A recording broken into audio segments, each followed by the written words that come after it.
กลัวอาจารย์หวังจะต้องดีเลยน่าขำข้ารับคำสั่งจากอาจารย์หวังให้จับคนร้ายกลับไปจะผิดได้ยังไงล่ะคนร้ายมีโทษมหันต์ที่ไม่เพียงแต่เผยแพร่เนื้อหาในหนังสือต้องห้ามยังแทงผู้เฉยพวกท่านถ้าวันนี้ไม่ข้าเข้าไปตรวจค้นแล้วมันก็แสดงว่าพวกท่านรู้ว่าคนร้ายซ่อนอยู่ในสำนักพิมพ์ซ่านี่เป็นโทษประหารชีวิตสำนักพิมพ์ซ่านะมีบัณฑิตอยู่มากมายผู้ช่วยหาจะแน่ใจได้อย่างไรว่าใครเป็นคนร้ายคนร้ายถูกเราไล่ล่ามาตลอดทางทั้งบาดเจ็บสาหัสเรื่องใครเป็นคนร้ายแค่ตรวจดูก่อน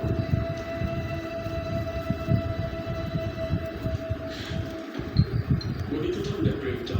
มาชมแสงจันทร์และแสงงามนี้ด้วยกันเถอะนะ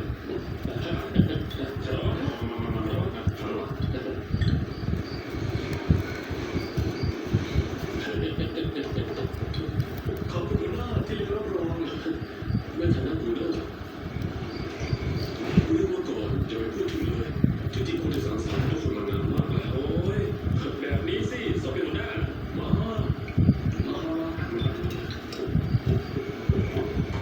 ที่วันนี้ดูรถปิดมาแล้วทำไมเพิ่งมาก็เฉยขึ้นล่ะปกติไม่มาทำอะไรไม่มานี่ทำอะไรแม่นางมุกกำลังแย่เราไม่มีเวลาแล้วไปอยู่ข้างในเสียงอะไรเสียงอะไรเสียงอะไรเป็นอะไรเกิดอะไรขึ้นข้าไปเอายาที่หอวาสนาส่งเห็นพ่อของท่านพาทหารมาจับคนร้ายที่สำนัก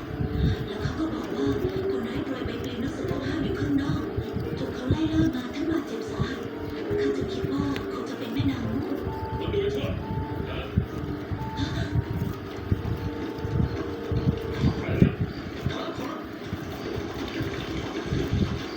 สองคนดูนะเหลือตับข้าว มีแค่ท่านที่ช่วยนางได้